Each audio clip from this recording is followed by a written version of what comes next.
jurusan terbaik, di kampus terbaik, 4,0 IPK-nya, summa cum laude. Dia lulusan terbaik. Contoh mau masuk di perusahaan minyak, petroleum, pinter banget. Dia paham betul soal minyak, mulai dari minyak bumi, minyak tanah sampai minyak urapan. Dia paham betul, saudara. Kemudian yang satu misalnya saya. Yang satu misalnya saya, cuma paham minyak urapan. Dia paham semua minyak. IPK-nya 4, saya misalnya IPK-nya 2. Misalnya, bukan beneran, misalnya.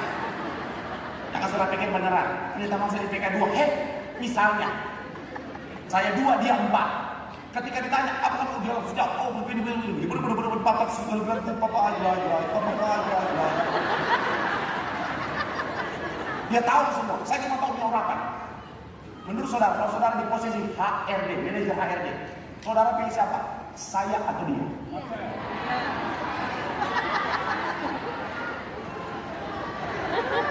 Yang pilih dia boleh angkat tangan. Yang pilih saya boleh angkat tangan.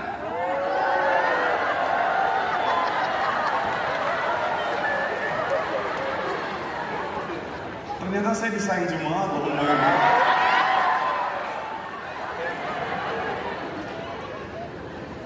Baru di sini ada yang pilih saya. Udah nggak bener ini. Saya mau bilang ya, kalau kita mau realistis, jangankan kita, nenek-nenek tatoan depan beto juga pasti pilih dia, betul ya? Kenapa? Dia lebih berkompeten, betul ya? Dia lebih paham.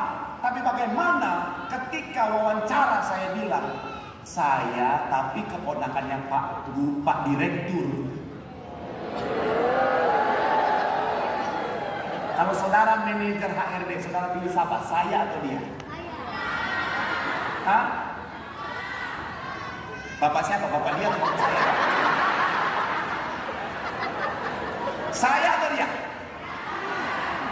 Hah? Saya? Kok kenapa jadi saudara? Saya nanya saya atau dia? Kok jadi saudara? Kan saudara nggak ikutan. Saudara pilih pendeta Marcel atau dia? Saudara bijaksana. Betul. Kenapa? Saya bukan lagi bicara tentang the power of orang dalam, bukan. Tapi saya mau ajak saudara untuk melihat apa? Betapa pentingnya hubungan. Saya mau bilang saudara, begitupun kita dalam kehidupan kita sebagai anak Tuhan, untuk melihat kemenangan terjadi dalam hidup kita, kita harus punya hubungan dengan sumber kemenangan, yaitu Tuhan. Katakan amin.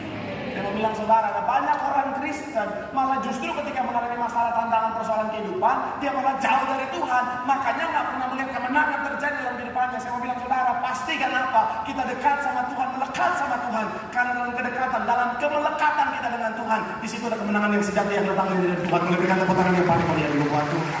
Bilang sama kanan kiri, mendekat dengan Tuhan, melekat dengan Tuhan. Di situ ada kemenangan yang sejati. Tepuk tangan sekali lagi yang paling mulia buat Tuhan. Haleluya.